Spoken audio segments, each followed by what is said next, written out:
नमस्कार, आप देख रहे हैं द इंडिया टीवी और मैं हूं आपके साथ सद्दाम करीमी। बिहार के गोपालगंज में जहां पर उपचुनाव हो रहे हैं वहां पर असदुद्दीन ओवैसी साहब के पार्टी से जो प्रत्याशी है उनका चुनाव चिन्ह अचानक बदल गया। अचानक बदलने के बाद जिस तरह से जो वहां पर असलम मुखिया है वो किस तरह से जो है पहले मुखिया रह चुके हैं वहां पर, और उसके बाद ये कहा जा रहा है कि उनका चुनाव चिन्ह अचानक कैसे बदला गया। उन्होंने मीडिया रिपोर्ट्स के मुताबिक और मीडिया से बातचीत करते हुए उन्होंने साफ तौर पर मौजूदा सरकार पर आरोप लगाए। उनका साफ तौर पर यह कहना था कि तेजस्वी यादव ने ऐसा किया है। निर्वाचन अधिकारी को इस तरह से उन्होंने आदेश दिए और उसके बाद उनको हार का डर सता रहा है। जैसे कि उससे पहले भी 4 विधायक जो है वो तोड़कर जो है आरजेडी अपने पाले में ले लिए, लेकिन जिस तरह से सीमांचल में असदुद्दीन ओवैसी साहब का जो जलवा है वो कहीं ना कहीं कायम है। लेकिन अब जिस तरह से सामने आ रही है गोपालगंज में, और उसके बाद जो हमारे सूत्र बता रहे हैं कि वहां पर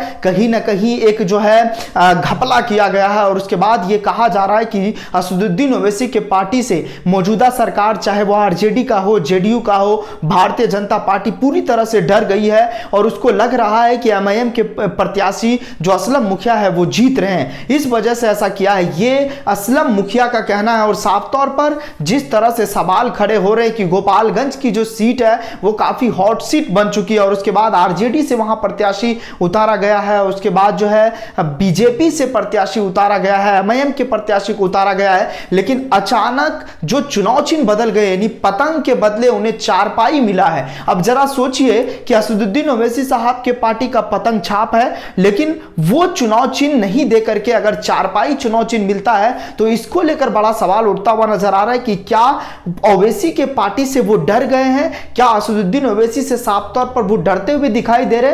क्योंकि सीमांचल में उन्होंने काफी जो है अपना एक दबदबा जो है उनका कायम है, और उसके बाद 5 सीटें जीत कर लाए। हालांकि 4 विधायक टूट जाने के बाद आरजेडी में चले गए। आरजेडी बड़ी पार्टी बनकर के बिहार में सरकार बनाई और उसके बाद अभी भी सरकार चल रही है। हालांकि तेजस्वी यादव इस बात को लेकर कहते हुए नजर आए कि हमने जो पहले लोग थे आरजेडी में उसको हमने लाया है। चाहे मैं शहनवाज आलम का बात करूं तो शहनवाज आलम भी जिस तरह से वहां पर किस तरह जो है जो सीमांचल का जिक्र होता है, जो जोकीहाट से वो विधायक है और उनको आपदा प्रबंधन मंत्रालय बनाया गया और मंत्रालय दिया गया और मंत्री भी बनाया गया, लेकिन वो क्या मुसलमानों की उन चीजों को दूर कर पा रहे हैं? जो तकलीफ है, जो सीमांचल के लोगों का दर्द है, क्या उसको दूर कर पा रहे हैं? लेकिन असदुद्दीन ओवैसी साहब इस बात को लेकर वो जिक्र करते हुए नजर आते हैं। गुजरात में अगर वो चुनाव लड़ने के लिए जाते हैं तो वो इस बात को लेकर चर्चा करते हुए नजर आते हैं कि जो आज प्रधानमंत्री नरेंद्र मोदी का बयान आया, उन्होंने कहा कि हम पहले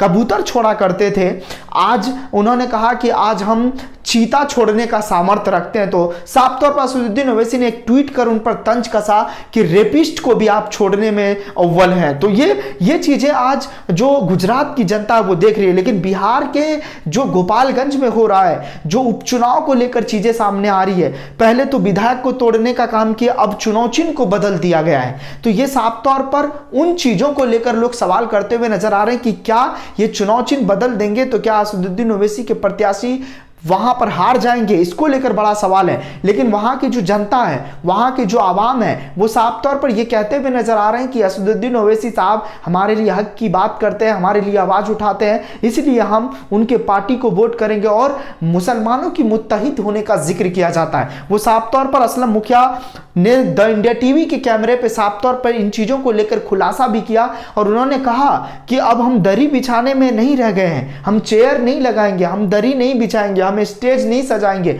अब हम अपने हक हिस्सेदारी की बात करेंगे। हम अपना जो हिस्सेदारी है वो हम अपना छीन कर लेंगे, चाहे कोई भी पार्टी हो, मुसलमानों का जो हिस्सा है वो हमें मिलना चाहिए। इस बात को लेकर बड़ा सवाल था कि क्या वहां पर वो जीत पाएंगे। लेकिन चुनाव चिन्ह को जो बदला गया है, इसको लेकर आप क्या सोच रहे हैं? क्या सच में असदुद्दीन ओवैसी के साथ जो छलावा हो रहा है वहां पर, क्या उनके हार के डर से, या फिर आरजेडी को ऐसा लगता है कि वो हार जाएंगे, या फिर उन्हें लग रहा है कि एमआईएम के प्रत्याशी उन्हें हरा देंगे?